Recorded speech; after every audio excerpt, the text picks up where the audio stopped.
Hai teman-teman, pada kesempatan ini saya ingin berbagi sedikit cerita tentang presiden kita yang ke-7, yaitu Presiden Insinyur Haji Joko Widodo.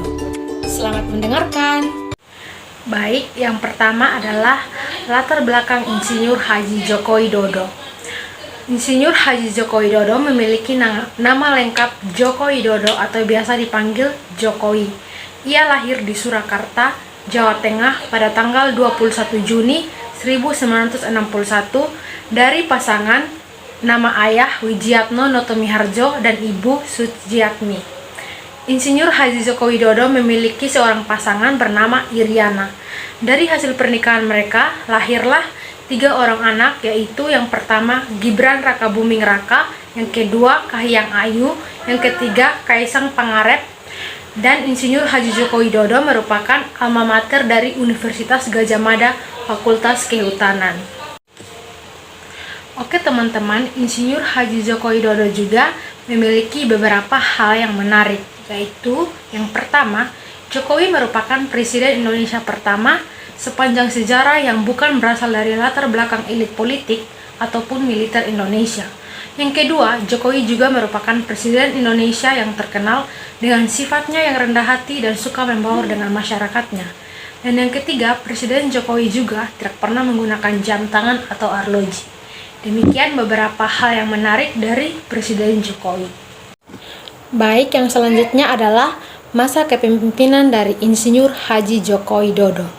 Sebelum Presiden Jokowi terpilih menjadi Presiden Indonesia yang ke-7, awal mula ia terjun ke pemerintahan saat ia terpilih menjadi Wali Kota Surakarta atau Solo pada 28 Juli 2005 hingga 1 Oktober 2012. Setelah itu, Pak Joko Widodo menjabat sebagai Gubernur DKI Jakarta pada 15 Oktober 2012. Kemudian, pada pemilihan presiden atau Pilpres tahun 2014, Pak Joko Widodo terpilih menjadi Presiden Republik Indonesia. Inilah awal dari Pak Joko Widodo menjabat sebagai Presiden Republik Indonesia dengan didampingi sang wakil yaitu Pak Yusuf Kala.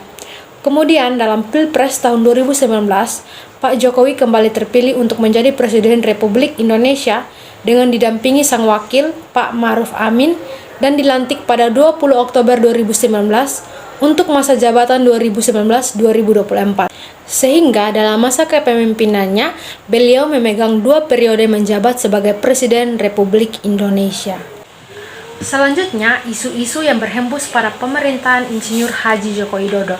Salah satu isu yang baru-baru saja sangat gentar di negara Indonesia sehingga mengakibatkan adanya demo besar-besaran di kalangan masyarakat, terlebih khususnya mahasiswa, yaitu isu perpanjangan masa jabatan presiden atau presiden 3 periode. Dan ternyata selama ini isu Presiden Joko Widodo 3 periode dan penambahan masa jabatan juga sudah berhembus di kalangan DPR serta pemerintahan.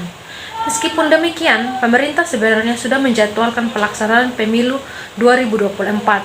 Komisi Pemilihan Umum atau KPU menetapkan hari Rabu tanggal 14 Februari 2024 mendatang menjadi hari dilaksanakannya pemungutan suara atau pemilihan umum serentak pada tahun 2024.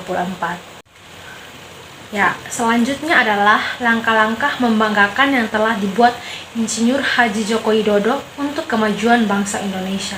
Sebenarnya, teman-teman, ada begitu banyak hal-hal membanggakan yang telah dilakukan oleh Presiden Joko Widodo. Namun, teman-teman, di sini saya hanya akan menyebutkan beberapa saja. Baik, langkah pertama yaitu dalam kepemimpinan dalam diplomasi internasional. Di sini Indonesia terpilih menjadi anggota tidak tetap Dewan Keamanan Perserikatan Bangsa-Bangsa periode 2019 sampai 2020. Selanjutnya mewujudkan perdamaian dunia dan dialog antar peradaban.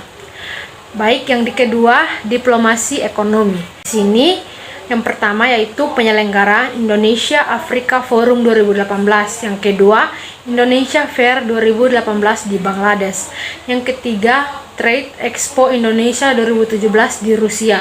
Yang keempat, Annual Meeting IMF World Bank di Bali 2018. Kemudian selanjutnya adalah 7 tahun pemerintahan Jokowi, investasi dan ekspor industri kian bergeliat. Selanjutnya, Indonesia memasuki tahun 2022 dengan fondasi ekonomi lebih baik meskipun sebelumnya dihalangi pandemi COVID-19. Selanjutnya yaitu pembangunan ibu kota negara atau IKN Nusantara di Pulau Kalimantan. Dan yang terakhir adalah pembangunan sirkuit Mandalika di Pulau Lombok dan masih banyak lagi. Baik teman-teman, sekian yang saya jelaskan dari hal-hal membanggakan yang telah dibuat oleh presiden kita yaitu Pak Jokowi. Oke teman-teman, di akhir saya akan menjelaskan tentang kelemahan dari Insinyur Haji Joko Widodo pada masa pemerintahannya. Nah, menurut analisis politik dan ekonomi Rustam Ibrahim, ada sejumlah kelemahan yang pernah dilakukan Presiden Joko Widodo dalam menangani pandemi serta upaya memulihkan keadaan.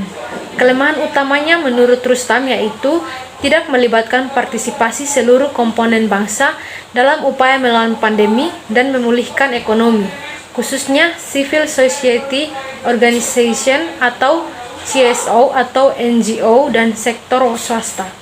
Presiden Jokowi dinilai Rustam terlalu mengandalkan peran negara dengan birokrasi sipil dan militernya. Kelemahan lain dari kepemimpinan Presiden Joko Widodo yang disebutkan Rustam yaitu kurang mengembangkan perannya sebagai solidarity maker atau mengobarkan semangat mempersatukan dengan retorika seperti yang ditunjukkan pada waktu kampanye. Demikian beberapa dari kelemahan Insinyur Haji Joko Widodo. Oke teman-teman, di akhir video ini kami diminta untuk memberikan pendapat kami apabila kedepannya kami mendapat kesempatan untuk menjadi seorang pejabat negara ataupun pemimpin negara, dan apa yang akan kami buat untuk kemajuan bangsa Indonesia. Baik dari saya sendiri secara pribadi, sebenarnya saya tidak memiliki mimpi untuk menjadi seorang pejabat negara ataupun menjadi seorang pemimpin. Namun jika di masa depan saya mendapat kesempatan untuk menjadi seorang pejabat negara ataupun pemimpin negara, yang akan saya lakukan yang pertama adalah saya akan melaksanakan tugas dan tanggung jawab saya secara jujur. Dan yang akan saya lakukan untuk bangsa Indonesia ini adalah saya akan mengutamakan pembangunan di daerah terpencil. Demikian penjelasan yang dapat saya ceritakan. Semoga bermanfaat bagi teman-teman semua. Terima kasih. Salam sehat.